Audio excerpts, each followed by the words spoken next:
Broadcasting live from global headquarters at RP Enterprises in Greenwood, Missouri. Stand by on this frequency. After 22 years of entertaining FM radio listeners across the U.S., this man is the owner and executive producer of the award-winning Heartland Waterfowl on Sportsman's Channel, CEO and founder of Dumar Chemical Solutions, and the man behind the mic of Papa Ron Radio voiceovers and production.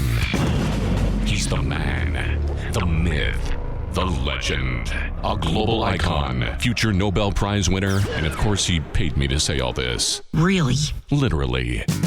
Welcome to the Papa Ron Podcast. Here's your host, Ronnie Phillips. Ronnie Phillips.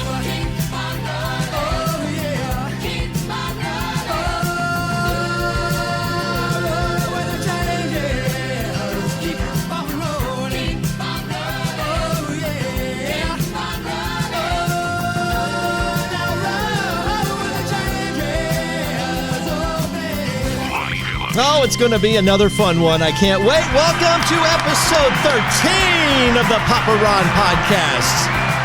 Man, it's hard to believe that I've been doing this podcast now for 3 months, starting on a second quarter of the Papa Ron Podcast. And this week is going to be a lot of fun. If you listen to episode 1 of the Papa Ron Podcast, you will know that the guy who is my very first guest is going to be my guest here today and this week on the Papa Ron Podcast. You may remember him. Of course, many of the people who are listening to this podcast are from the Kansas City Metro, and so you will remember this guy from doing nights on Mix 93.3 right around the 2003, 2004 era time frame.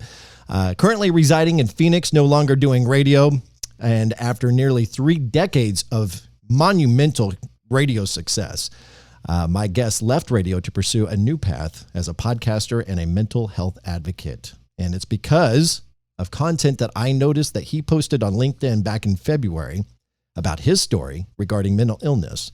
That inspired me to reach out to him because during that time I had been recently diagnosed with depression and anxiety, easy for me to say. And I was suffering from many of the same symptoms that he was describing in that post. He was one of a handful of people that helped me through this battle, and he just simply cared enough to listen. It was just simply taking the time to listen, having empathy and understanding that allowed me to take a deep breath and say that this is going to be okay. He's also a part of the reason why I'm doing this podcast. He was the first guest, as I mentioned, on this podcast. So I wanted to bring him back because there's some things that we didn't get to unpack in that very long episode that I'd like to do today. So without further ado, I would like to welcome to the Papa Ron Podcast, my friend, Mr. Mathew Blades. Where are you, Mathew? There you are. Yay. What's up, man? Dang, you almost made me cry a little bit. Thank you. That Really? was very, very thoughtful. I was trying to. That. I'm trying. I'm sorry that I couldn't accomplish it fully. I was trying to. I I wanted to open up that honest. screen and just see the tears coming down your face.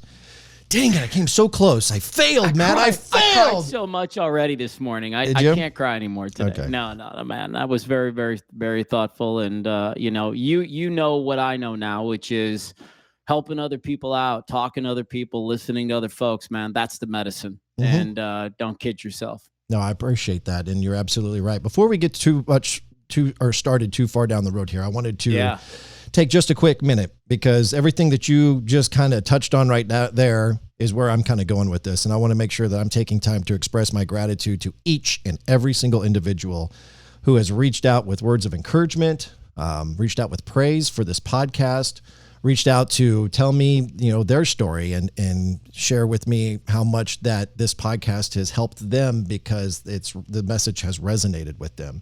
My goal in doing this podcast was to be raw and authentic and discuss topics that are sometimes uncomfortable to discuss. And as I like to say, get below the surface to make these conversations compelling and informative and entertaining. So if you are listening and you are coming back to listen to another episode, I just want you to know how much from the bottom of my heart I appreciate you either watching these episodes on Spotify or YouTube or listening on Apple, Amazon, Google, or CastBox. If you would, please help me spread the word about the Papa Ron Podcast by sharing these episodes on your social platforms, and be sure to follow the Papa Ron Podcast on Facebook, Instagram, and TikTok. And again, from the bottom of my heart, thank you so very much. So what's new with Mathew Blades, man? Since, again, you were on the very first episode that was back on May 7th, and you were talking about your I know May 7th already, right? And you were talking about doing some public speaking. You were talking about the podcast that you're doing, learn from those who've lived it. So what's transpired in the last 3 months with you since we've last talked? Well, we've taken that podcast and we've grown it now to, I think we just crossed the 70 episode threshold. Wow. And I'm we on episode 13. Listen, man, it's a lot of work. But it has been great. It's been really cool because, one of the things that I had to do was seriously get open to what was ready to come and be with me. And, I worked, as you did, in an industry where it was a lot about being on the offense and being on the attack and, planning ahead and always kind of being in control.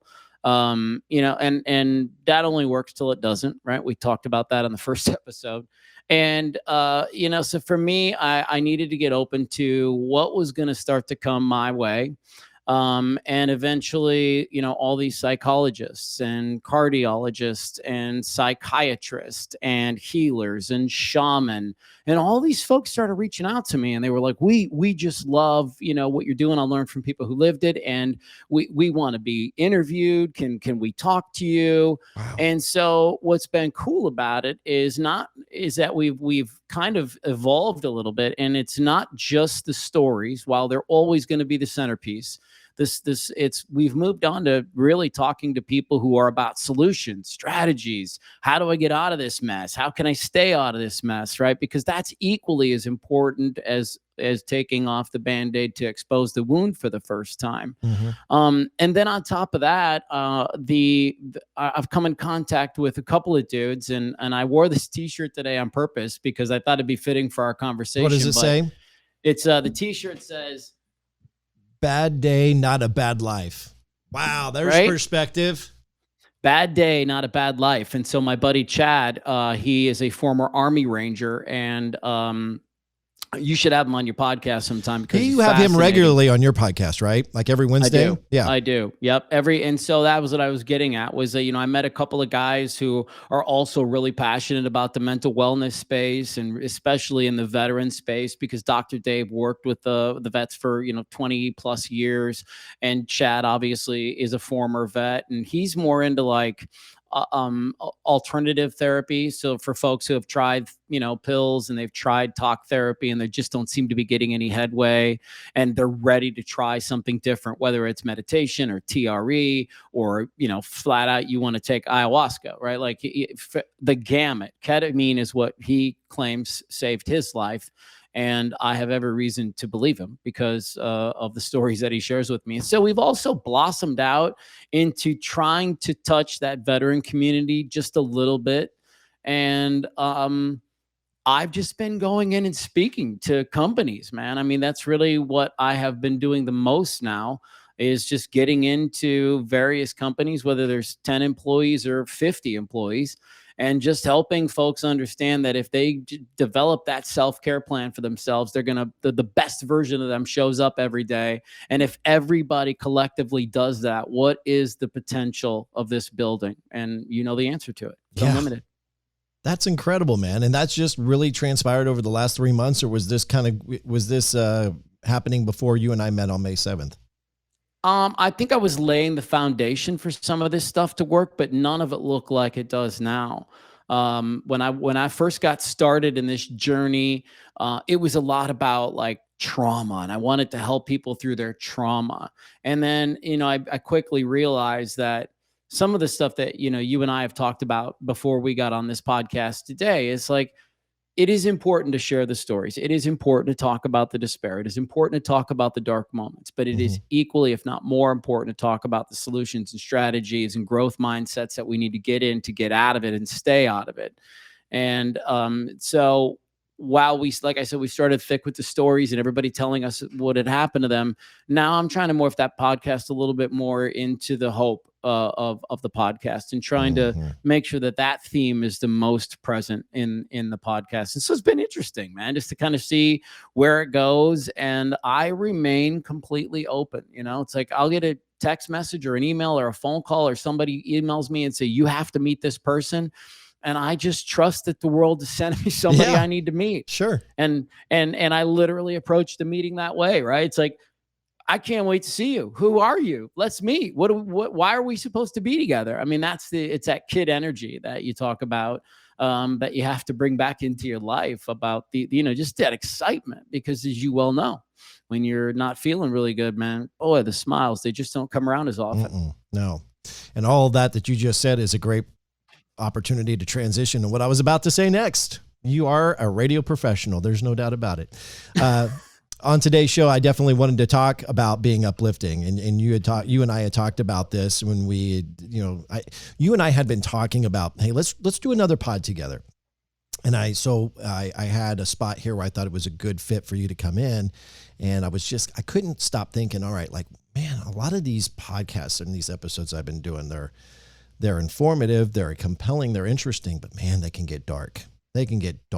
And I was just like, I really have a passion for, as much as I have a passion for mental illness, I have a passion for personal development. And so I thought, well, this would be a good kind of follow-up conversation from the last time we spoke, was to, find ways that we can talk about things that are going to be uplifting and or maybe even motivating. And so today's topic is going to be about personal development. And this is relevant to anyone who's listening, but specifically relevant to those who maybe suffered or is suffering from depression or anxiety. In my opinion, and I think we're on the same page here, but in my opinion, the biggest first step is recognizing that you have a problem. Discovery. You're absolutely right. And then the second is talking to somebody about it. Do not internalize. Do not internalize it, because that's what I did for 2 years. That's when the panic attacks and the itching attacks and all the crazy stuff started happening. And so it's when the thoughts of suicide started coming in too. So do not internalizing it. But then step 3 is then having the tools to take the next step. And so before we get into all of that, let's quickly revisit your story. Now, obviously, we discuss all of this in great detail in episode 1, which I want to encourage anyone who's listening to go back and listen to that if you haven't already. But for those who haven't listened to that episode, let's just do a quick overview of what you experienced that eventually inspired you to leave a very successful radio career to do what you're doing now with the podcast, Learn from Those Who Lived It, and all the public speaking and everything that you're doing that is surrounding mental health and retreats and beyond, and being an advocate for mental health. Yeah, it turns out I shouldn't have walked away from all that money. That was a stupid decision. Well, there you go, folks. No, I know you're kidding. No, I was. I'm still glad every day that I made that decision. And for me, you alluded to that article that I posted on LinkedIn for an event that I was speaking at. It was at Sun Health, right, where it was a resilience fair and an event, right. And so for me, it was physical. I mean, literally the symptoms started manifesting themselves physically. In 2018, I started to develop real back pain. And I had always had back pain. That was always something that bothered me and nagged me. And, for other people, it's knee pain or it's shoulder pain or it's neck pain, whatever. I'm here to tell you that there is a direct connection between your backache and your emotional state, and the things and the thoughts that you're thinking and feeling. And if you broke a bone, obviously that's a very different thing. But by and large, we're learning so much now about the mind-body connection to pain and disease, and it's really important to pay attention to. And the reason that I think that's important to say to folks is because oftentimes, I tell everybody when I speak now, your body sends you pain as a signal. You get pain, so you'll do something about it, right? That's why the body sends you that signal. It's an alarm. Something's not right. And so it's your duty to pay attention to it and not ignore it and not talk yourself out of the fact that it's happening or it's not happening. You're getting it for a reason. So I started to develop shingles, was the first real eruption for me. and after all of the back problems. And when that happened, it was clear to me, Ronnie, that like something had to change. And I articulate this in that piece that you talk about. But what happened was when I got shingles, I had to totally unplug from my life for almost a month. Like it was awful. I said 3.5 weeks, and I had it on my face. And so talking was incredibly painful. So I couldn't do my morning show. Mm-hmm. You and I all know what happens when you take 3 weeks away from your life. You feel pretty good. Mm-hmm. You're like, you know what I mean? You're rested. You ate some good food. You watch some TV. You talk to some people you hadn't talked to in a while. Like just decompressed. You feel good, man. Yeah. Right. And so I jumped right back into the circus, feeling great and really feeling like I was like, all right, I turned a page. And I didn't turn a page, man. Like every other time in my life that my body had sent me a signal, all I did was get through it. I didn't learn from it. I told myself I learned from it, but I didn't learn from it, because 6 weeks later, I got my first panic attack, and then I got my second, and then I got that third one, which put me in the hospital. And that was my D-Day. So that's how we arrived to this moment, man. When you talk about the back pain, yeah. How long did you experience that before you really kind of connected it to being the mental side of things? So for me, I'm a little different. I've been on a spiritual journey ever since I was 23 years old, really, you know, and you and I talked about this maybe in our first podcast together. But, you know, everybody's got life events, but one of my big life events was at 23 years old. My father dropped dead in front of me. I tried to save his life and I couldn't. And that sent me on a real deep spiritual journey. Like, what is, you know, you start asking some big questions when something like that happens. And so I'd always been a little bit in that headspace of, you know, feeling like it's all connected, and I wasn't naive to that. But my problem was that I didn't do the medical thing first, and that's what I should have done, because I could have prevented a little bit of this. Because, you know, what I tell people is like, it's important to recognize that there's a mind-body connection to pain and disease, but you also have to do your due diligence and go get an x-ray, get blood work. You know, you have to get MRIs, you have to get scans. Because for me, that back pain, it probably was like 2 solid years in the making, and I was probably 8 months into it before I realized that it was like the stress of my life that was bothering me. Or, you know, I would joke with my wife. She would say, "How's your back?" And I would say, "Shit day at work." I don't mean to laugh. That's at how that, my but back just feels. the way you reply. Yeah, I get it. Yeah, right. You know, it was a terrible day at work. I mean, you know, and my back feels like it. You know, I had an argument with my mom. My back feels like it, right? I had a, you know, complete disconnection or misconnection with my boys.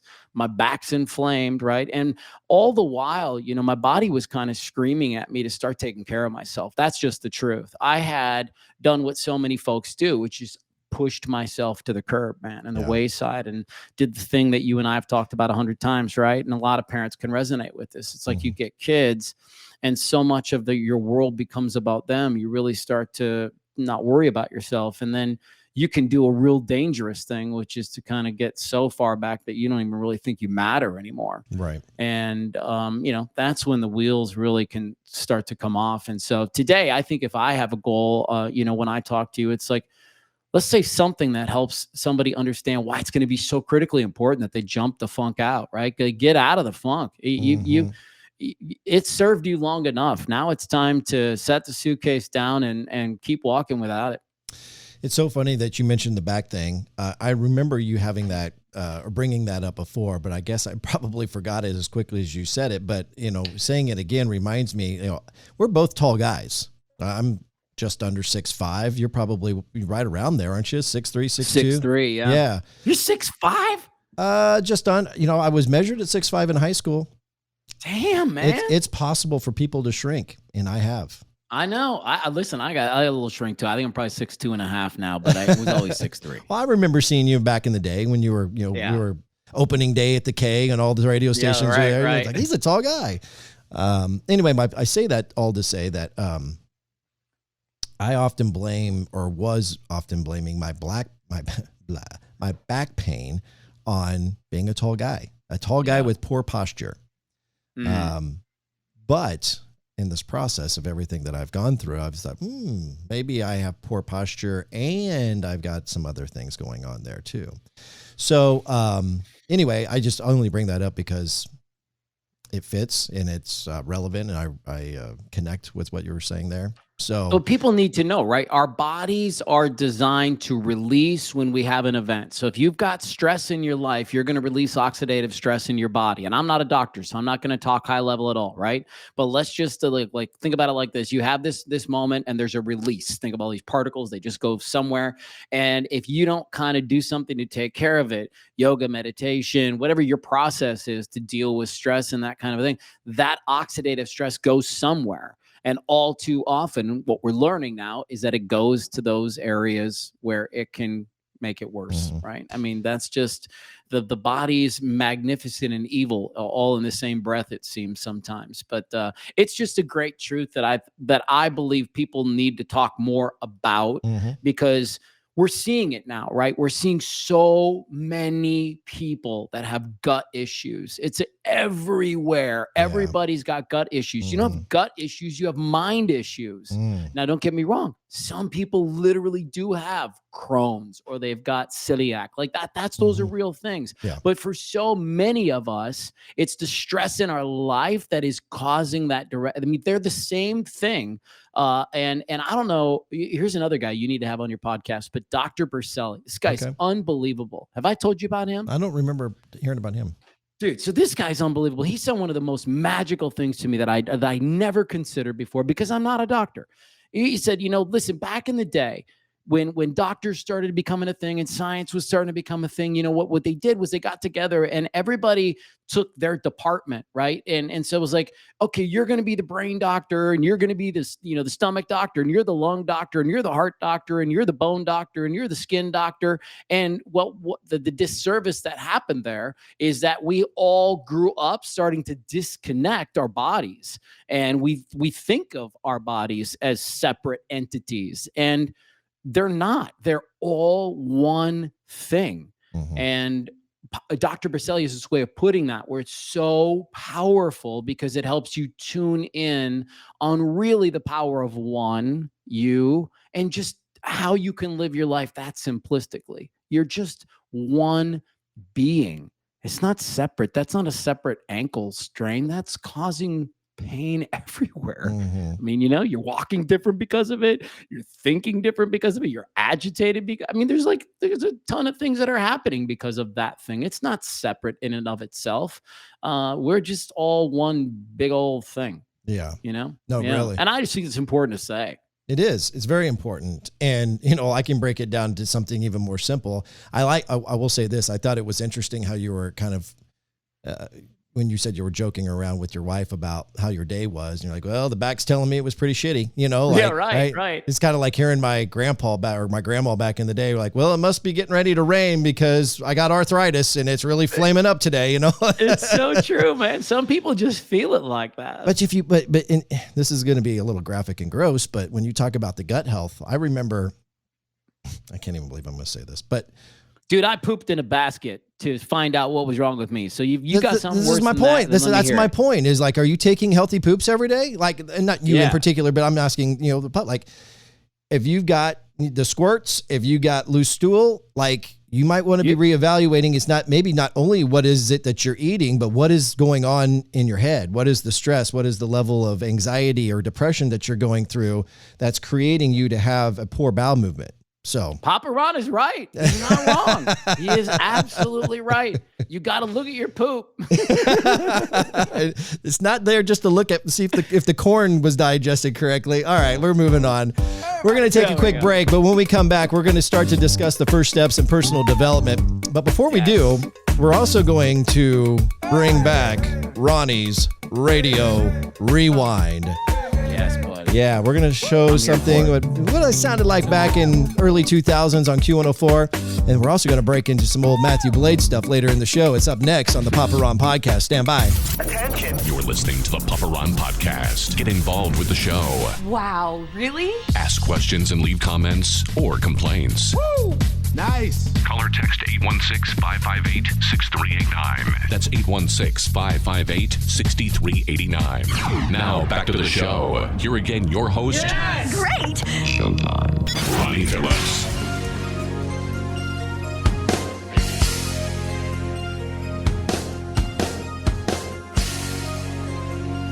This is a classic, by the way. That's a good throwback, man.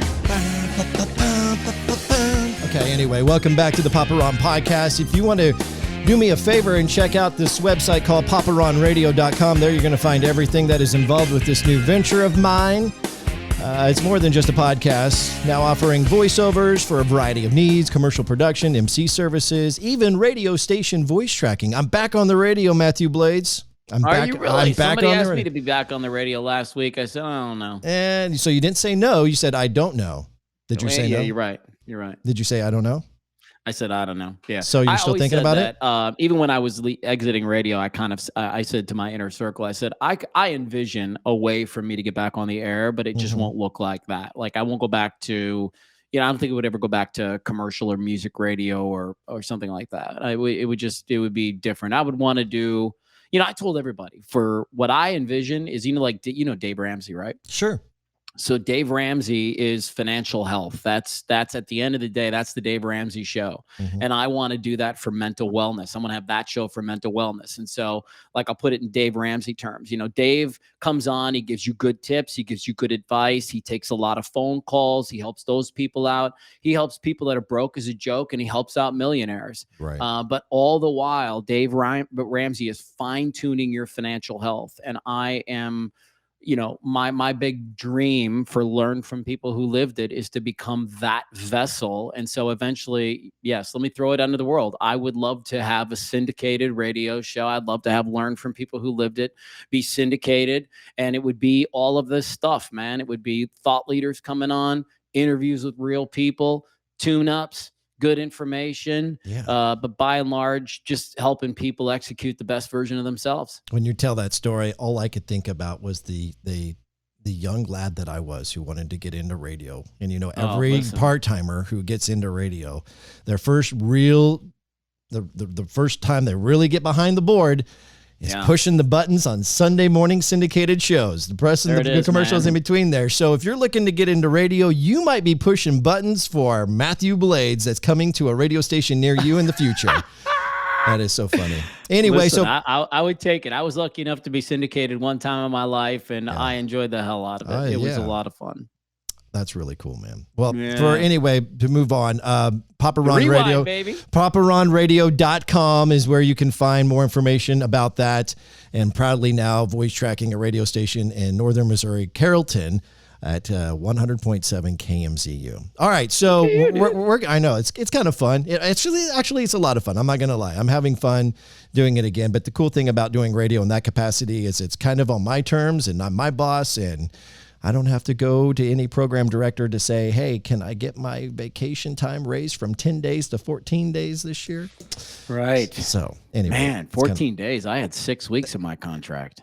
Well, you're a big deal. You're Mathew Blades. That's why I looked up to you so much. All right. So here we go. This is by request, by the way, because when I started the podcast, I wanted to do this feature called Ronnie's Radio Rewind. And because I thought it would be fun. And frankly, I didn't care what anybody else thought because it's my podcast and I really didn't know how many people were going to listen to it anyway. So this was going to be self-serving until I realized, wow, this really is self-serving. And so I decided to get away from it for a little bit. And then people were reaching out to the show saying, man, you need to bring back Ronnie's Radio Rewind. We really enjoyed that. So after several weeks, I bring you... Papa Ron Podcast, it's time for Ronnie's Radio Rewind. Radio Rewind. Tim and Fades and It's Your Love on Q104, number one for New Country, along with Ronnie Phillips. Who's this? It's Joanne. Joanne, are you having a party? No, I'm bowling. How you bowling? I'm bowling really good. I bowled a 158, and my average is only 127. A 158? Yes. That's like half of a perfect score. I know. know. If you were taking an exam, you would only have a 50%. From what I understand, I think that's an F. Driving down the Q104, number one for New Country, Reba McEntire. Got some left channel, right channel issues. Who's this? My name is Jackie. Jackie, what's shaking? My boyfriend and I just had our first big fight. Jackie, I have two questions for you. Okay. First question, how long have you two been together? A couple years. After a couple years, you're just now having your first big fight? Well, yeah. But Wow, that's pretty impressive. You deserve a congratulations for finally having the fight. Well, hey. It's about damn time. What have you been waiting for? Oh, I could get grumpy every once in a while, but this is the first big one. What's the fight about? Well, what does every couple fight about? Money. Yes, and I'm spoiled, and he's not used to having a spoiled girl around, so there's always fights over money. Well, you just said that you were having your first big fight. Well, this is the first one where he moved out. Oh, my God. Yeah. That's not a fight. That's a breakup. Okay, well, the first big breakup. You know, I got to be honest with you about something. What's that? Every time I play this song, I feel like I'm doing something wrong. Seriously, because I feel like I'm interrupting. You know, there's nothing on but the radio, and then I come in and talk while, you know, whoever's doing their thing. It's like, shut up, Ronnie. Just ruined the mood. You ruined it. Hey, it's just after 8 on Ronnie Phillips on Q104, Kansas City station for New Country and the country station you have made number one for the last 12 years. Thanks for your support and thanks for listening to Q104 more than any other station. Baby girl, here comes Sugarland. 104.3 KBEQ FM.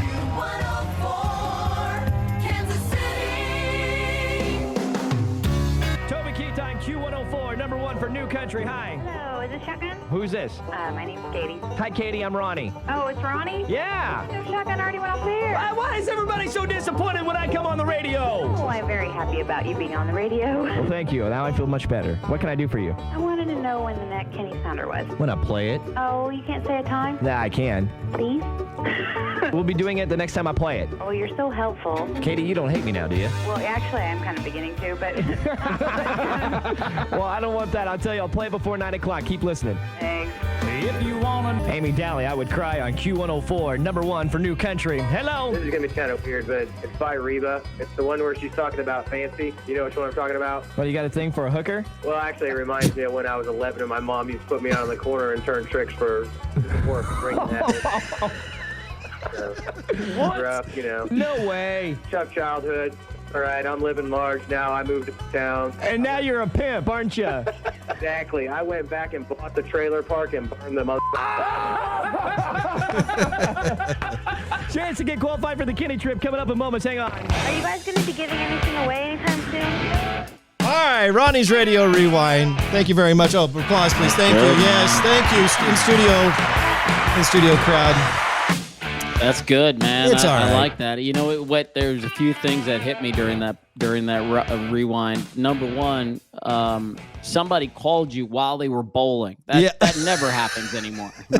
No. She was sitting there at the bowling alley, and she was like, "Well, I guess I should call Ronnie." Yeah. I guess. Well, they were probably, back in the day, they probably had the radio station on in the Right. bowling alley. You don't do that anymore. I mean, I know. I don't go to a bowling alley very much either, so I don't. And I love that call, the girl with the fight, and it just occurred to me. It's like that's what we did for all those years. We just tried to make people feel good. Yeah. And because like I said, almost in the onset, because anybody who's wise knows that that's the medicine. Mm-hmm. The medicine is giving it to somebody else and lifting them up, because then that in some weird way lifts you up. It's cool. It's cool how you do that. Well, and that's where we get our energy, as personalities on the radio. When you see those lights are ringing, whether it's 4 or 5 different lines that you had, for us at Q104, it was 4.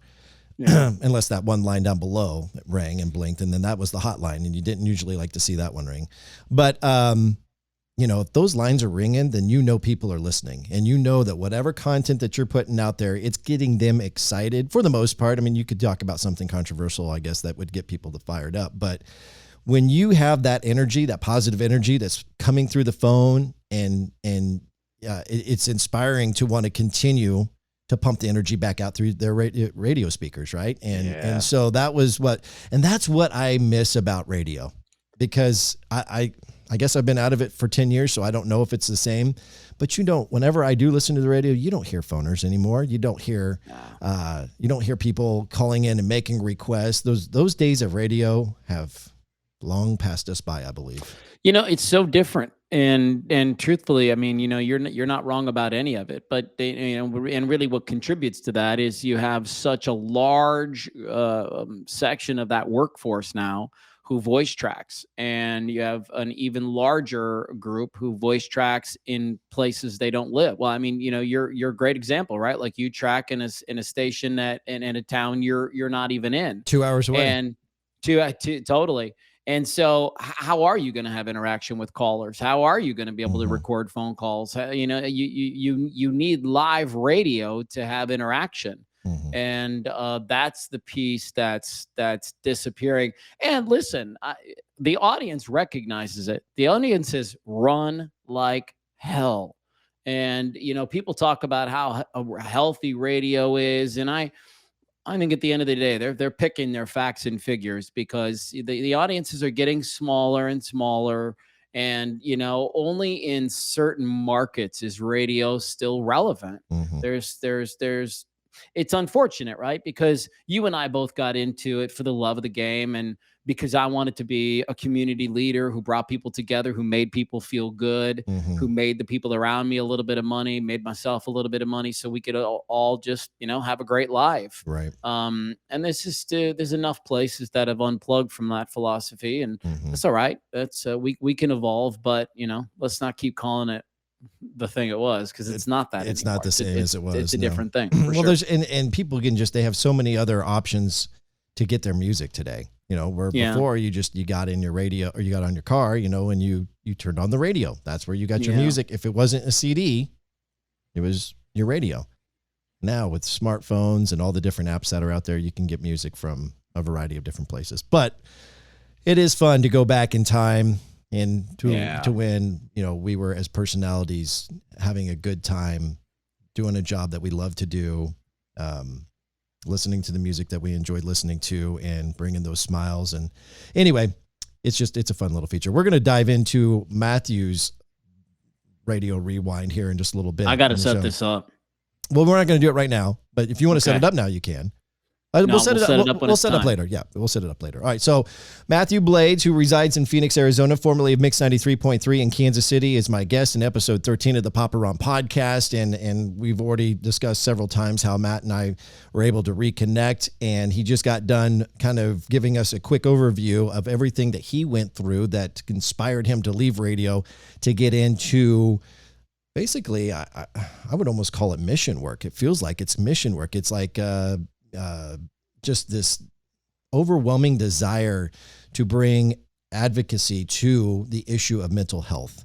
But in a very real, non-clinical way. That's the thing. Is like this overarching theme for me has always been blue collar therapy. How do we provide blue collar therapy? So, because here's the thing, dude, and you and I both talked about it up front. Till you're aware, till you discover, till you even become cognizant of the fact that there's something wrong, it's impossible for you to change anything. And unfortunately, there are more dysfunctional families than there are functional families, right? There's more people that I call playing hurt. There's more people playing hurt, I think, than playing at the top of their game.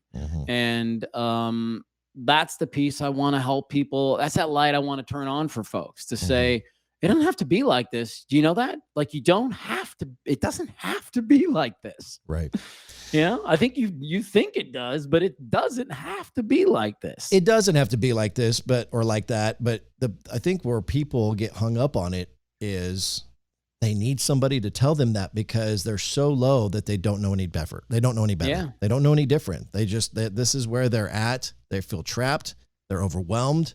I know for me, even, like, I've lived the highest of highs before COVID, making more money than I ever fathomed I was capable of making, getting to do all the things, and you kind of talked about that where you were in your career when getting to Phoenix, and, having a great salary, and your kids are on the go all the time. Your wife's on the go all the time. And that's kind of where this thing started with you, is like, gosh, I'm working my butt off, and I'm not seeing my kids. I'm not seeing my wife, and we're just on the go nonstop, going Mach 5. I remember you saying that in my podcast. And I remember, feeling like this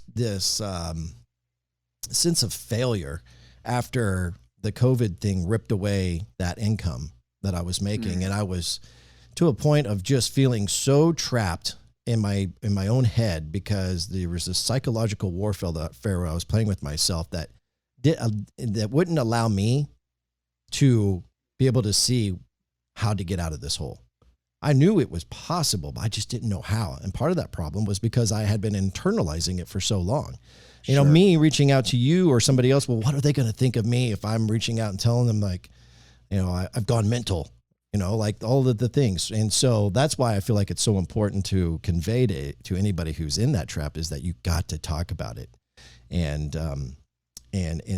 I just will echo again that, you know, I think part of the reason why people don't understand that you don't have to live this way. They don't know any different. They just don't. They're trapped. Yeah, their whole life's been normalized. I mean, if there's a theme that presents itself all the time, I'll learn from people who lived it. It's that they grow up a certain way, 0 to 10, right? We all know those are the most impressionable years. We all know 0 to 4 is like, seriously, don't try to mess that up. If you can avoid that at all costs, right? There's so much that happens there, but because that behavior gets normalized, they grow up and all of that stuff keeps showing up into their relationships. And, you know, one of the things that I like to impress upon people, Ronnie, is that some of us are transitional characters. Some of us are just these people who were absolutely put on this earth to move our families out of dysfunction. We are here to end the generational cycle. There's a great quote that I share with everybody, which is, that problem used to run in my family until it ran into me. Sit on that. Transitional characters are here to move the lineage, right? To get people out of where they were. If you're living in a world that doesn't make any sense to you and everybody around you feels like they're making the craziest decisions, I need you to consider the fact that maybe you're the one. Maybe you're the person who's here to move everybody out of dysfunction. And before you go and say that sounds completely overwhelming, the truth of the matter is that you just have to start with you. And by healing yourself, everybody follows. Not right away, but they start to follow. So let's dive into the personal development side of this. So if you're, and again, this applies to anybody, but I've always been a fan of personal development, which is a little contradicting in the sense that I think I got away from it a little bit once I started gathering as much success that I was being blessed with. And then when the COVID thing happened and all the emotional things that was involved with my career and losing the income that I was making, it was almost like I had to teach myself how to spend time in personal development every day.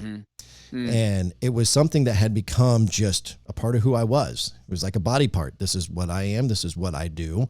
And somehow I grew apart from that. So I had to get back into it, and it was tough. But the things that I would do, and I know you have much better information and insight than I do, but the things that I liked to do when I left radio and started my entrepreneurial spirit was taking 20, 30 minutes a day and diving into like the Eric Thomases of the world. You know, you know who Eric Thomas is, right? Are you familiar? I don't, but I'll assume he's like a motivational dude. So yeah. He's called the hip hop preacher. Cool. And awesome. He tells this story.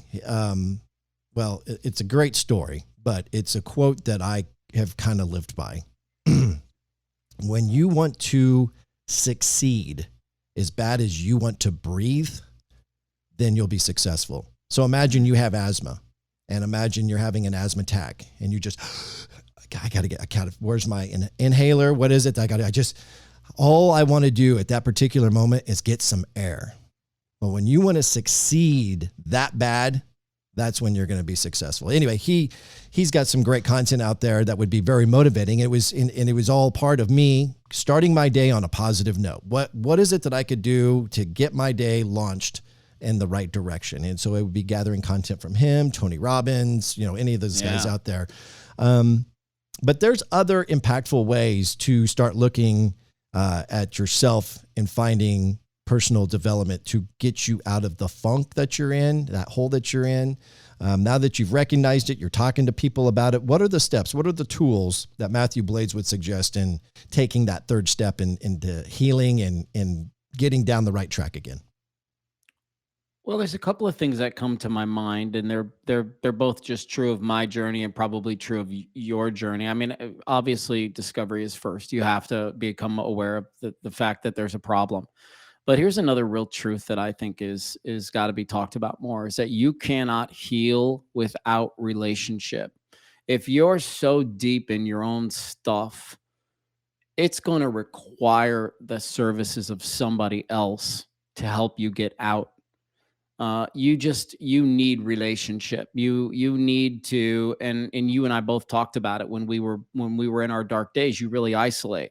You convince yourself that nobody has any idea what's going on in your brain and your mind right now. They will never understand. And the truth of the matter is, we've never tried to help them understand. Right. We've just shown our face in anger or anxiety, or we've shut down, we stopped doing things, or, we stopped taking care of ourselves, stop eating right, stop sleeping right. And then there's a snowball effect that happens with all of those things. And so I believe that you must, and you said it earlier, you have to say the words, and you have to get a relationship that's going to help you succeed in this thing. And, I've got a psychiatrist friend of mine who's quick to say that person may not be your spouse. Very quick to say that, right? Because if you're married like I am and you are, it's easy to think that responsibility or that role should go in that direction. But it's really possible that you have a partner who's actually, that's not the best person to go to for this stuff. You might need to talk to your best friend from college, or a new mentor that you just met at church, or somebody, reach out to some podcast that you like and take a chance that these folks want to interact with you. I mean, you really have to you have to get outside yourself. That's really step number one, is find the relationship that's going to be that person who walks alongside you. You have to have it. You're a product of your environment. That's another thing that I've always believed in. And it was actually the thing that really kind of set me back too, because I was so sold on that mentality that I was afraid once I had reached an all-time low that, oh my gosh, if I talk to somebody, I'm going to be a product of their negative environment. I'm going to bring them down.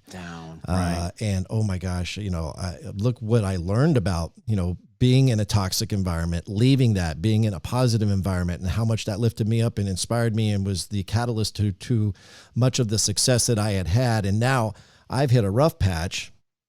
How could I do that to them? How could I'm feeling like I'm going to be the toxic one, that's going to bring them down. So, but what I learned from that was that it was incredibly foolish, and that I should give the people that are in that positive circle that I looked up to and who helped me and who I was able to, draw success from, I didn't give them enough credit. It'd be one thing if I'm going back to the toxic group to ask them to help me and lift me up, but I'm actually got a positive group of people, and I didn't give them enough credit that if I go and talk to them about what I'm going through, they're going to lift me up just like they did the last time. It's just lifting me up in a different way. Yeah. It's that idea that they won't understand, right? I that's what I just talked about. I mean, you really do. You drill into your head that they don't get it. They won't be able to, figure, but that's just, it's wrong. And here's what I love to say to folks is like, wouldn't you want your friend, if they were hurting, to be like, hey, can I talk to you really quick about something? I know. And most people would be like, yeah, for sure. Like, unload, man. What's going on? If you're a real friend and you have the capacity to do that. And again, not everybody does. So you have to choose your relationship closely, but most people want to do that. And one of my favorite teachings that I ever had. I studied Buddhism for like 6 years. And I was in this class one time with this teacher, and he was going over this whole thing about, I don't know if this resonates with you, but growing up, it always felt like, for me at least, if I did something, or if I did something for somebody else, I felt like I owed them. Right. And so then eventually what happened was I got to a point in my adult life where I wanted to do everything myself because I didn't want to owe anybody anything. Right. And, the thing that happened after that was, I didn't want to let people do things for me. It was like, I have the means to do all these things for myself. I was like, I don't need you to help me with that. I'll take care of it myself. And I seriously isolated people out that way. And this teaching that I was in that night, the Geshe-la said to me something so mind blowing. He was like, listen, just like you need to get out there and plant good karmic seeds, you need to give enough space to other people so they can create their good karmic seeds. You can't remove that opportunity for them to be of service, because firsthand how good it feels when you're in service. And that was really powerful to me. And it really changed my perspective on allowing people to help me. Now I used to be so bad that I would go to a restaurant with people and I would never let people pay. Never let people pay. I'm so different now that I could go to an expensive meal. And if somebody was like, hey, I want to get the tab, I'm like, awesome. Thanks, That's man. amazing. Thank you so much. Yeah. It's so cool. Awesome. Thank you. Like, I completely let people have their moments. Yeah. And I try to get myself open, which would probably be my second bit of advice to anybody, which is start to get open. That's when you're in a depressed state, you're in what we call a fixed mindset, right? You're fixed on everything. Yeah. And the opposite of fixed mindset, as we all know, is growth mindset. And so you really do have to step into that space where you go, okay, maybe I don't know everything. Maybe there is still something for me to learn. Another one of my favorite quotes is that knowing gets in the way of learning. And there's so many times in our life where we are convinced we've got all the answers. And don't get me wrong, we may have had some experiences that lend themselves to us knowing and being wise, but there's always so much more to learn. And for sure, bro, I turned off that faucet for me for a long time. I knew everything. I was a know-it-all, and that got me pretty much in trouble. Yeah, me too. Yeah, you too, right? For sure. As a matter of fact, in my last podcast that I did by myself, which was a new thing. Have you done that yet? Where you just sit down and do So when I left my retreat, I did a 4-part series by myself. It was like fresh from my retreat, and I sat in a studio and recorded for 4 hours. Wow. You had a lot to unpack. It was insane, dude. So yes, I have been down that road before. It was my first time doing it, and I was nervous, but I was, once I got into it, I was strangely very comfortable in what I was talking about. But one of the things I talked about, and this might even actually, I don't know, it might have some connection to, because I wanted to ask you when you brought up the Buddhism thing, what was it that inspired you to want to seek out that culture?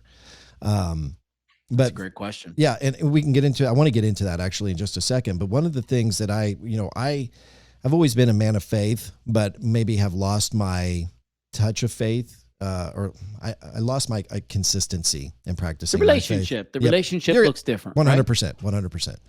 And I talked about in my last podcast where, if you're a Christian, then you believe that, none of this material stuff, any of the money, it's not ours. It's all a blessing from God.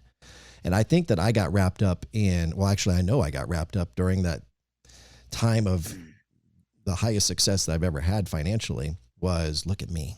Look what I created. Look what I've done.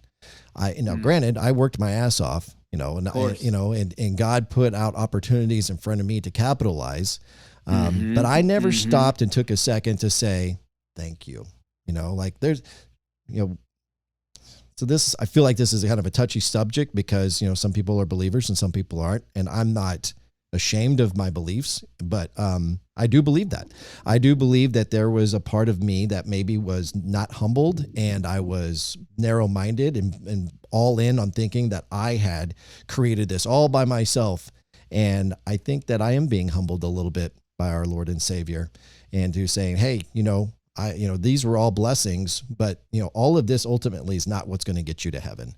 And so it's kind of hit me up top side of the head in the sense that like, hey, you know what? I need to be more empathetic. I need to be more, have more gratitude in my life.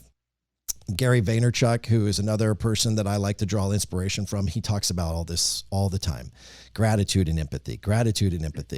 And I didn't have gratitude. I really don't feel like I had the gratitude that I needed to practice in my life.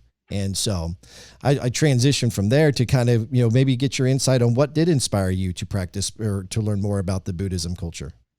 So I grew up in a really religious house. My mom was really religious. Her father was a pastor. And, like I tell everybody, the joke I make is that, well, all my friends were going to Boy Scouts and they were camping and learning how to tie knots. I was memorizing Bible verses for badges. And so that was a big part of my upbringing. And I just grew up in an environment where it was definitely do as I say, not as I do. And even as a small kid, I remember looking around me in the church and I was like, these people are only nice on Sunday. They really only seem to be this way on Sunday.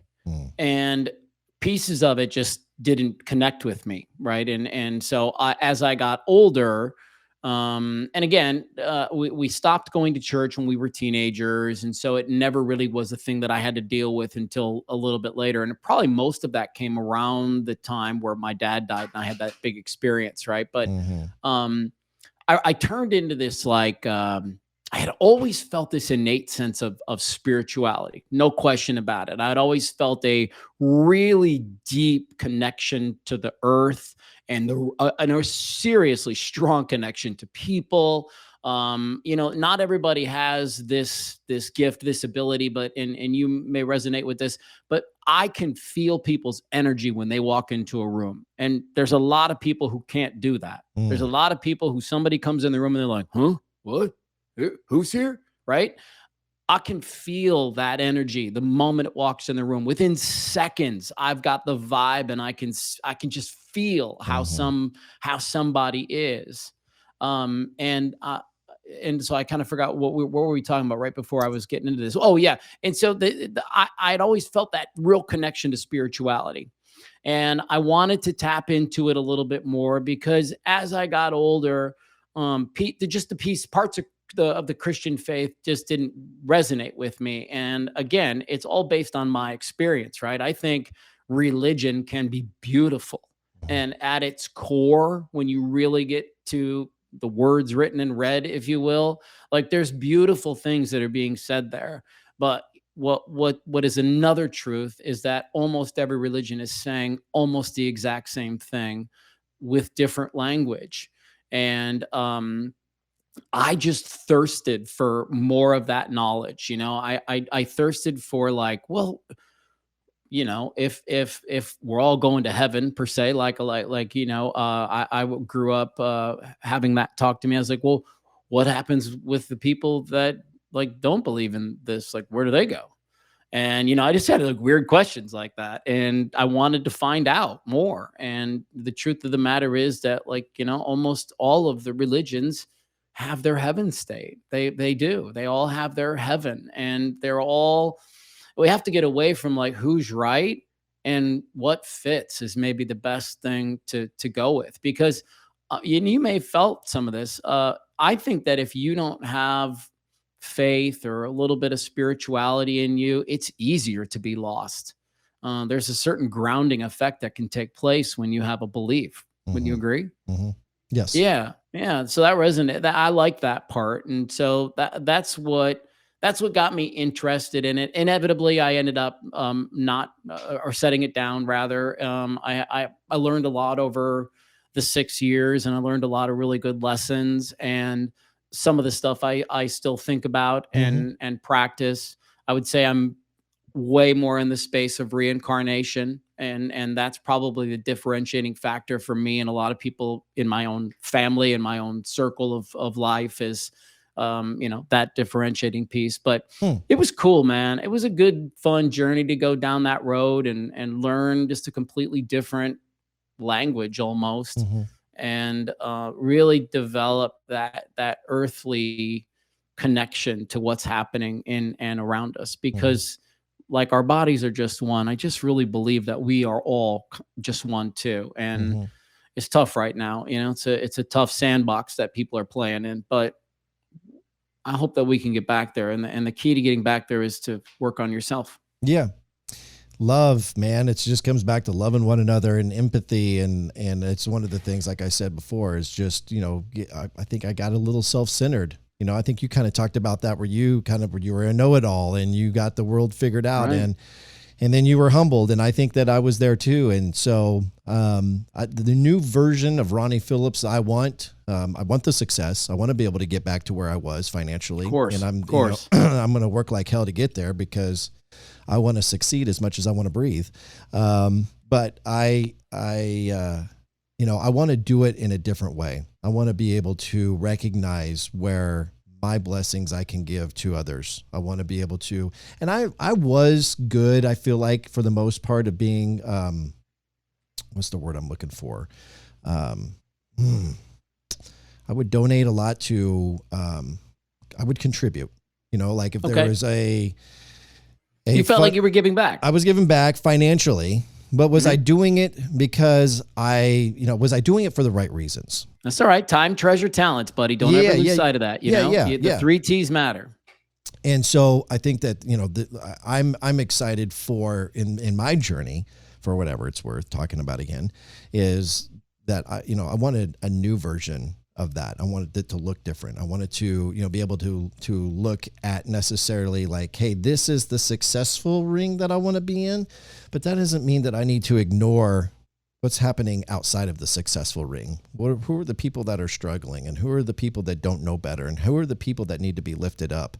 Who are the people that need to hear this conversation?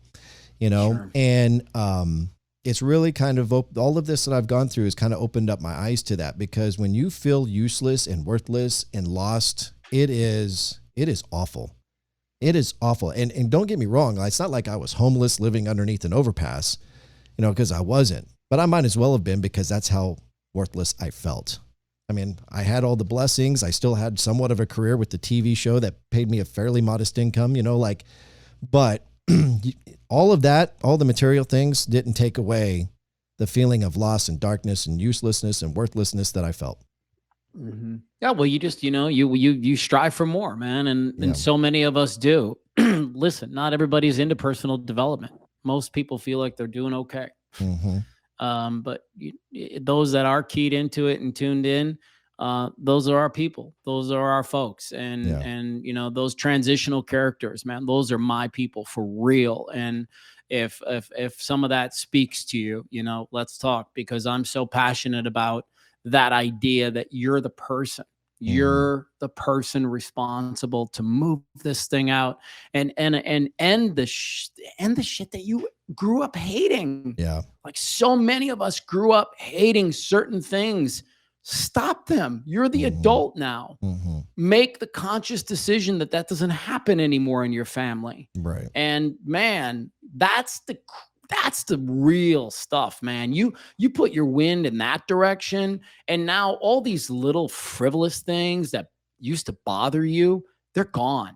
I tell everybody I've been a meditation practitioner for probably close to 11, well, maybe 10 years, seriously. Really? And one of the first things that you notice when you become a regular meditation practitioner is that all the little things that used to bother you just go away. Literally. They absolutely, after about 20 or 30 days of meditating in a row, it's like some switch gets turned. And all of a sudden, it's like, nobody bothers me on the road anymore. Like, nobody bothers me at home anymore. Like, that thing that my wife used to do, that should drive me crazy, it doesn't bother me anymore. And that's the biggest byproduct of working on your mind is that you literally turn down the volume on some of the noise in your life. You brought up meditation. I think that's an interesting topic that I think is, fits in with the personal development side. And actually, let's do this. We're going to take a quick break. And when we come back, let's talk about meditation, because that's a term that is used a lot, and it's loosely used, easy for me to say. But there are some people who wouldn't even know where to start. They know what the word means, but they don't know what it truly means and how you would actually. Well, and another reason to stick around is because I will tell you why meditation and prayer are so similar. Like we really, that's a good nugget that we should talk about. So let's do it. Let's talk about that. And then we're going to bring out Ronnie's Radio Rewind. Okay. So here, when we come back, you're going to set up Ronnie's Radio Rewind, right? Okay. You're going to set it up? I'm right. I cannot believe that this was allowed to get on the radio. That's incredible to me. Oh, really? Is it that vulgar? No, it's not vulgar. I used to open up my show this way every night, and I can't believe a program director was like, yeah, that's a good idea. All right, Mathew Blades on Ronnie's Radio Rewind is coming up next on the Papa Ron Podcast. The Papa Ron Podcast is brought to you by Dumar Solutions. Dumar Solutions, offering affordable chemical and PPE solutions for any industry. Automotive, industrial, manufacturing, concrete, and asphalt construction. Also offering kitchen cleaners, corrosion control, and specialty coatings. Detergents, cleaners and degreasers, laundry care, floor care, odor control, personal hygiene, and much more. Do more with Dumar. Inquire with any of your needs at DumarSolutions.com. That's DOMARE Solutions.com. Now, back to the Papa Ron Podcast. Here's Ronnie Phillips.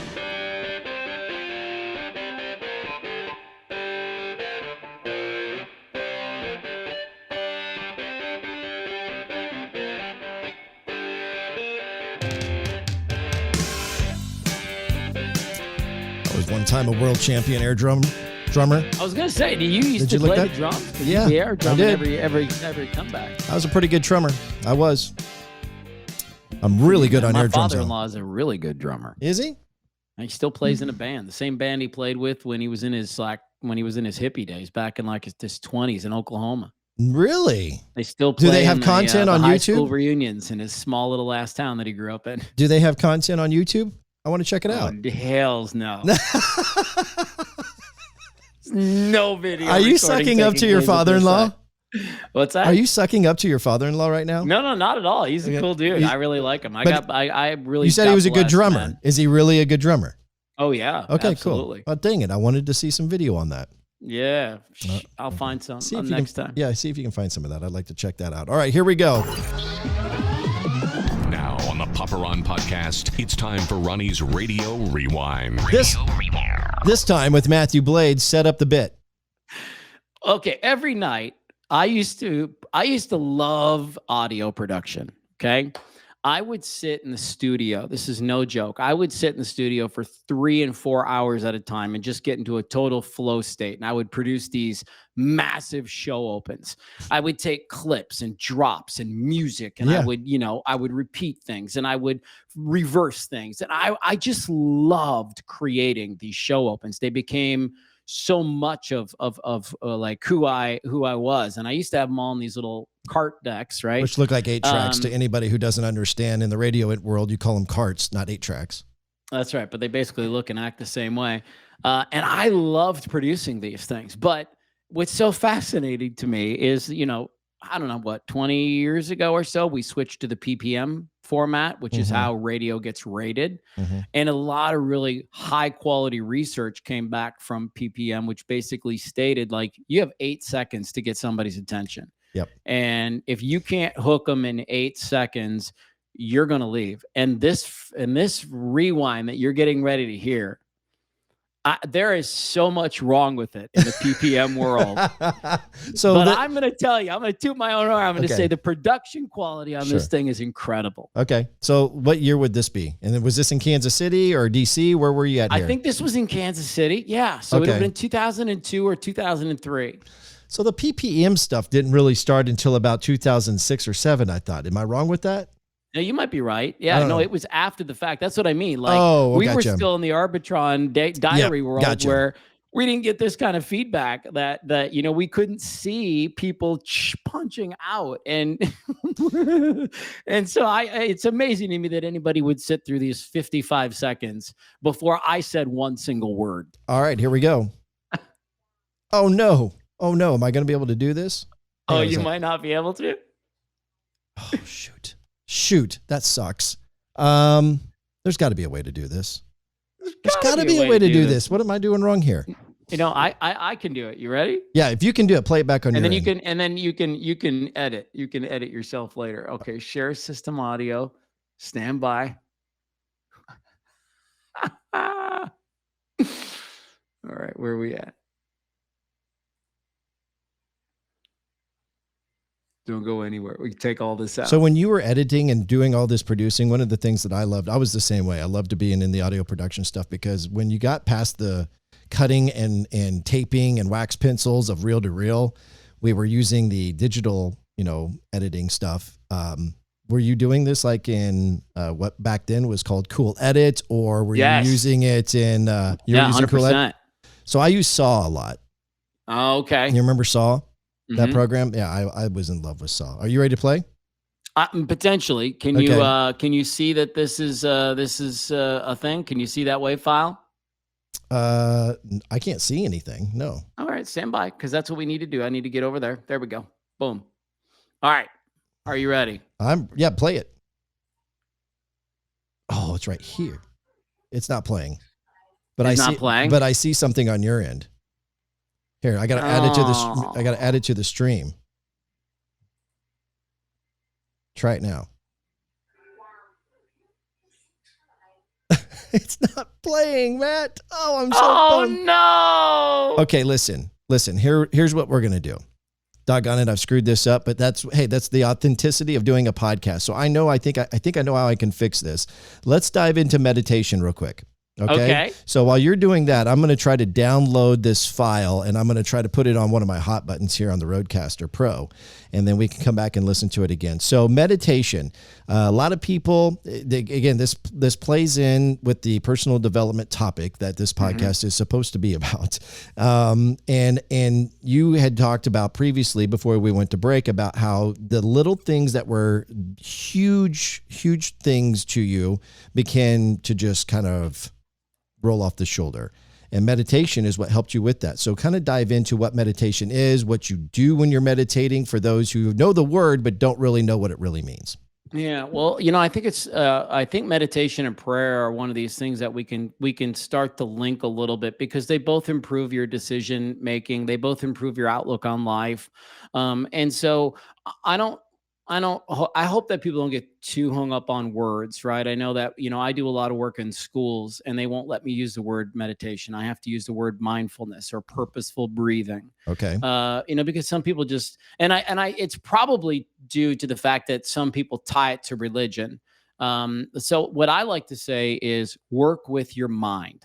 Okay. We can all agree that that's pretty universal. And I'm not sure. I'm confident when I say this. I don't think there's any way to step into personal development until you can work with your mind, because personal development in and of itself is that ability to overcome and to step into new. And as Tony Robbins, is famous for, he's like, you keep doing the same things, you're going to keep having the same result, right? And so working with your mind allows you to overcome those moments where you want to revert back to the way that it used to be. And so I know from my own self, and anybody that I've talked to about meditation, mindfulness, the moment you have control of your brain, very different things start to happen. And I'll give you a really kind of a low-hanging fruit example. I go to the dentist sometimes, and I'll need to get a little work done. And they'll be like, do you want us to, like shoot you up and do all the things? And if it's going to be crazy, I'll say yes. But if it's going to be minor, I'll say, no, just give me a second. Let me just kind of get into a Zen state here. And then you guys can just do what you need to. And I just literally, in my mind, I go into a different place and I'm able to absolutely escape right away and go to wherever I need to. Meditation can look different for a lot of people because, there's different types of meditation. It's like going to the gym. There's different workouts. There's different things that you're going to do. There's different weights you're going to lift, all that stuff. So a nice place to start, the easiest place to start is with breath because it's free and until you die, you have it. So if you can get to a place, and I like the great starting point is 10 breaths. If you can sit down, be quiet in a room, close your eyes, you can sit in a chair. You don't have to sit lotus position with your hands up like this, right? Like that's what I think of when I hear meditation. Yeah, that's what I think of when I hear the term. Right. Yeah. People think you have to sit in a certain way. And don't get me wrong. As you progress in meditation, you'll find that there's reasons behind that. Sitting in certain postures are opening up chakras to get your body more aligned. And so there's some functionality behind those things, but I don't believe that they're imperative to the practice. And I think anybody who's a good meditation practitioner would probably agree with that. The goal is work with your mind. The goal is work with your breath. I'm infamous for saying to people all the time, you need to stop and you need to be. So many times we think we have to go and do. It's like you need to stop and be. Stop and be. What you need to go sit down and let the solution come to you. So if you can sit down and you can just in through your nose and out through your mouth, and if you can execute that 10 times and try to do that in a way where nothing else happens during those 10 breaths, that's impressive because most people are going to get to about 2 or 3 breaths and they're going to be like, oh yeah, I need to remember to take the trash out. Yeah, you can't help it. You don't have control of your mind yet. You're working on it. Yeah. And then you're going to sit there and it's like, okay, then you'll be like, oh yeah. And I can't forget to send that email to the thing.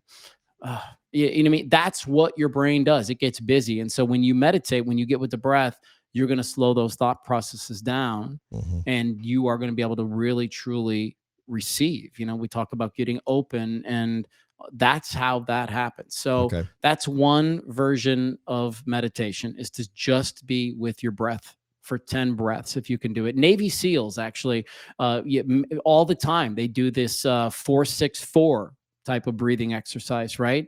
They'll never call it meditation, but that's exactly what it is. They are literally turning their brain into another gear by doing their 4-6-4 breath, right? Where they breathe in for 4 seconds, they hold it for 6 seconds, they let it out 4 seconds, then they do it again, and they do that 4 times and do it and see what happens. You're going to feel different. Yeah. There's so many times even today I was talking to Greg and Missy Smith when we were talking about the Kelsey Smith story on an earlier podcast. And just the importance of breathing. And I mean, it sounds so stupid to say out loud because you got to breathe to live. But there's so many times that I will be in a stressful moment and I'm got a lot of different things going on in my head. And then all of a sudden I'll just go, it's almost like to breathe. It's like I've been holding my breath for 30 minutes or something. And obviously I haven't been, but I might be just doing the short breaths or something like this, but I'm not taking good, healthy breaths. And so I've challenged myself more frequently now to where just, even if it sounds crazy and sounds a little exaggerated, just let me do it. Let me take my breath. Because can I tell you one of my favorite things about my wife? When we were dating, it was like six months into dating, and I knew I was going to marry her. But we were lying in bed one night, and I don't even remember what had happened. But it was clear that I was getting ready to take one of those big, deep inhales and exhales, that you just kind of, yeah. And my wife waited for me, and she found my breath, and she matched it, and she breathed in with me, and she breathed out with me. Oh wow! And then we stayed there in unison, breathing together until we fell asleep. And to this day, if I have that moment in bed, she finds my breath, she brings in with me, she comes out with me, and it literally is like my NyQuil. I mean, it will calm me down faster than anybody. And so to me, that's another variation of meditation, but I'm doing it with my partner. That is such a cool story. It's awesome, man. And it really brings us closer. We don't have to use words. It's not, it's not about being intimate. It literally, we just we fade away together. It's really nice. Wow. That's a big symbol of love right there. It just feels really pretty is. good, man. Yeah, that is really cool. That is really cool. Yeah, it feels pretty good. Okay, so how are you doing on time?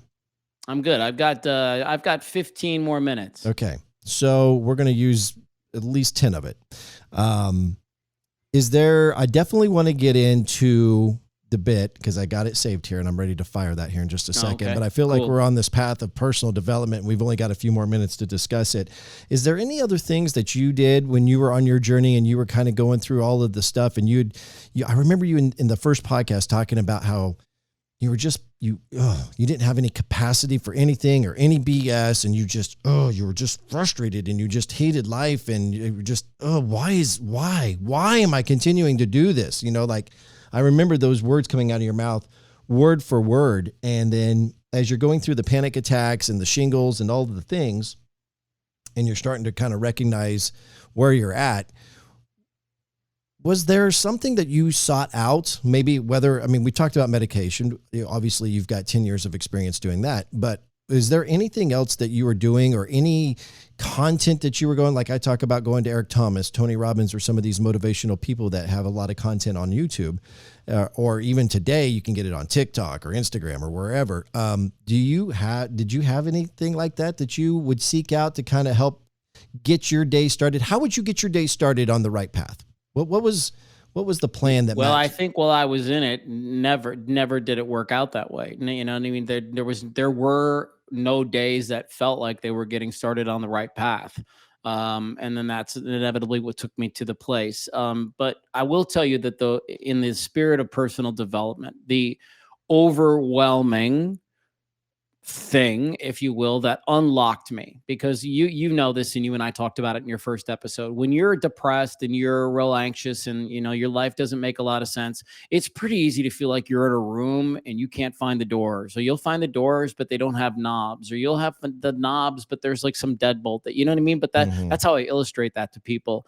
And you're like, God, this is so confusing to me. I can see the door, I can see the knob. Why won't it open? And you just get so frustrated that you're wired this way and that you act this way. And that you're brought to these moments that just piss you off so much and are frustrating. And in the spirit of personal development, the biggest tool that I picked up was the idea of the inner child. And you're right. Well, this does take a few minutes to explain, but it fundamentally changed the way that I operate my life when I was able to understand, because that was me, right? My spiritual journey has just not necessarily been about anything other than just, why do I act the way that I act? Why do I do the things that I do? I'm interested in that conversation. I know that it happens. I'm just interested in why does it happen? Because if I know why it happens, I think I can really make great effort and stride and intention for it to happen less, right? Yeah, that's the way that I feel about it. I mean, if I can make really great effort, I can just make it happen less. Okay, so inner child work, super simple, and there's a lot of different variations of it, but the gist of it all is that so many of us had some experience as a child, those 0 to 10 years, and it could have been as difficult as sexual trauma and at the hands of somebody in your family, outside your family, or it could be my mom and dad laid into me, or my mom and dad had a really scary fight, or you saw something that you weren't ready to see because of your age. And so we're all going to have these experiences growing up. And what's going to happen is your brain gets wired then. So your brain goes through the moment, and that's how it gets wired. And so let's just use like a really specific example. If you grow up in a world, in a home where your opinion isn't valued, or if you speak up, you find that you get into trouble, you're probably going to grow up not confident that that's how you should act in your corporate life, your marriage, your other relationships. You're going to feel like, well, I don't know, if I speak up, they're probably just going to yell at me, right? And that's because of the way that you were wired. Because when you spoke up as a kid, you got yelled at. And so you keyed into that, right? And your survival mechanism was to adopt to that way of life. And just like you adopted that way of life, I'm saying it's possible as a transitional character to absolutely lean into operating in a different way. And don't get me wrong, the mark on the record is still going to come. You're just going to have the tool to get over the mark. You're going to be able to lift that needle up and put it on the next rung and keep moving. And that's the idea between, that's the idea between or about meditation and some of this other stuff, has having the capacity and the control to work on the mind in the moment so that it doesn't go the way that it used to. So for me, when I understood that, because I always tell people that I grew up in a home where we got spanked a lot, we got hit a lot, and if I did something wrong, I got whooped, right? And so when I became a parent, I would ask my kids to do things, and if they didn't do things, what do you think that primal instinct was for me, right? The inner child in me was operating. That was the operating system. And it said, you need to punish these boys because they're not listening. Just like, just like it happened to you. Okay. So now I understand why I get angry with my boys when they don't empty the dishwasher. Right. And, is that life and death? Does that deserve a beating? Does that deserve me flying off the deep end? Now, listen, in some respects, they need to learn how to execute their chores and do the things that are going to be asked of them in life. But by and large, these are not catastrophic events that we make them out to be. And the reason we make them out to be that way is because when we were a kid, we paid a price if we didn't check that box and do that thing. So now that I understand that, that when my kids do that, it's going to trigger something, I pull out the tool right away and I say, okay, this is the tool that I need for that moment. I need to go sit and have a meditation for 20 minutes, Nick, right? That's the tool, meditation?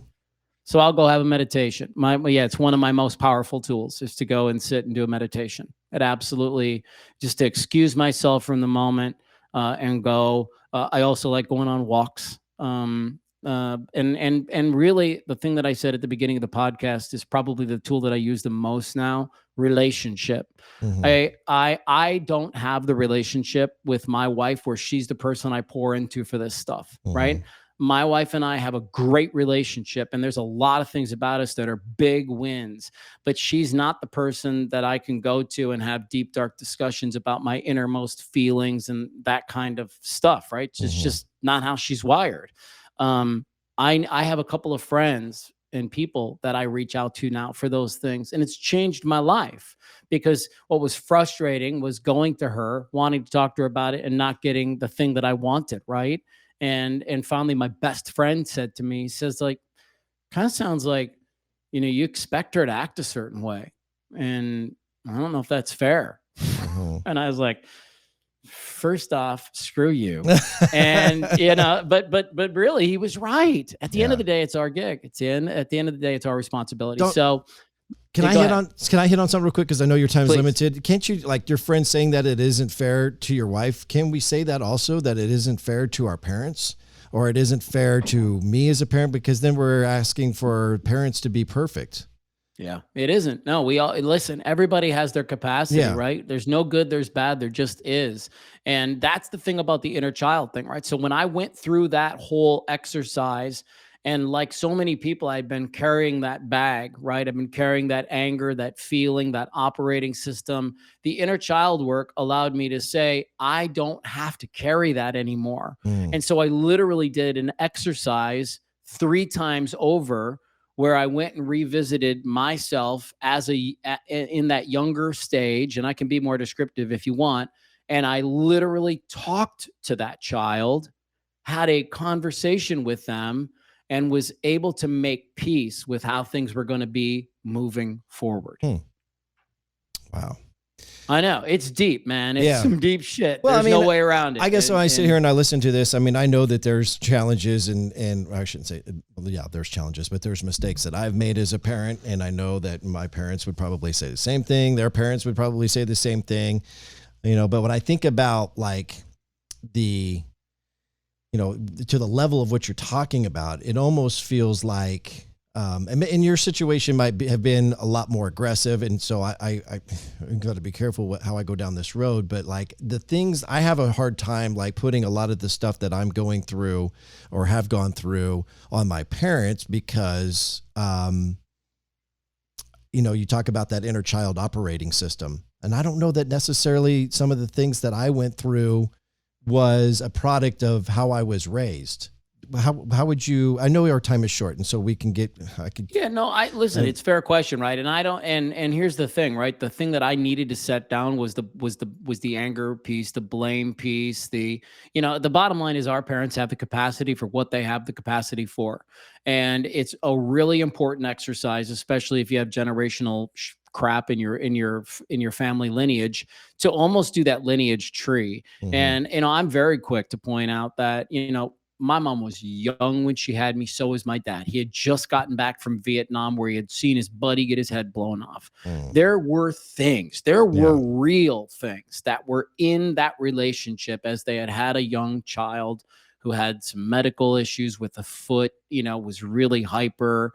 I get it, right? Sure. I understand. It's not lost on me what they did and what they went through and how they did it. All that's important to me now as an adult is to understand why I was acting the way that I was acting so that I can stop the cycle. Sure. Because I just want to have a different relationship with my kids. And right? be at peace with yourself. That's what I'm striving for. Right. And be at peace with yourself, which obviously there was some issues there, right? Because you were feeling so much frustration and anxiety and you just needed to figure out a way to get that out of your life. Okay, man. Well, we're going to do this real quick. Here's the bit. And then we're going to let you find go. it?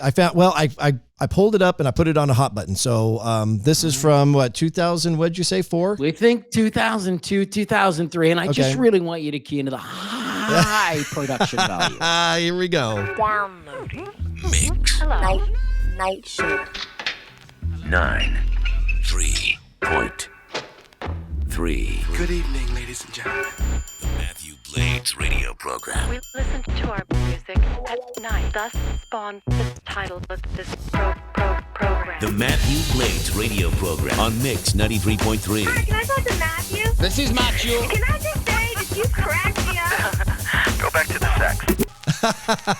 Call 816-576-7093. 576-7093. Matthew Blades radio program 93.3. Hello? Hello? Hello? Hello? Hello? Hey, this sucks, man. What do you want? Hold your breath while I explode. That Matthew Blades is one cool-ass white guy. Matthew Blades, oh my God, you great. The Matthew Blades radio program on Mix 93.3.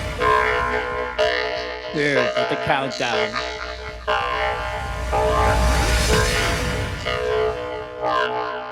What's up, Kansas City? Oh, Matthew Blades! High production value. Oh, dude, I love that. That was super cool. That's fun. But I just say, like what I said earlier is so true. I can't believe I had a program director, and God bless John Zellner. He still is one of the greatest men in my life. But he allowed that to happen for the sake of creativity. Well, the cool thing that I've always known about John is that if he's going to hire a talent, he's going to allow that talent to show their talent, right? Amen. Okay, man, I know you got to run, so why don't we do this? I'm just going to go ahead and play another sound music bumper bed here to say thank you. And then when we come back, I'm going to wrap up the show. But dude, you've not only been a radio inspiration to me, somebody that I've looked up to and how you've conducted yourself and just how successful you've been in radio. But I'm even more grateful how you've come into my life and been a friend through some of these dark times and how we've been able to bounce ideas off of one another in effort to help ourselves be better as humans for the future. Thank you. Same, man. It's fun for me too. I absolutely am just, I've had a smile on my face the whole 90 minutes. Appreciate it. Ladies and gentlemen from Phoenix, Arizona, and from the podcast, Learn from Those Who Lived It, my friend, Matthew Blades. All right, here we go. We'll be back and wrap up the show next. The Papa Ron podcast is brought to you by the award-winning Heartland Waterfowl, airing now on Sportsman's Channel. Check heartlandwaterfowl.com for air times. The all-new Season 9 debuts in July on Sportsman's Channel. And don't forget about the new original series on the Heartland Waterfowl YouTube channel. Check it out and don't doubt the scout. Now, back to the Papa Ron podcast. Here's Ronnie Phillips.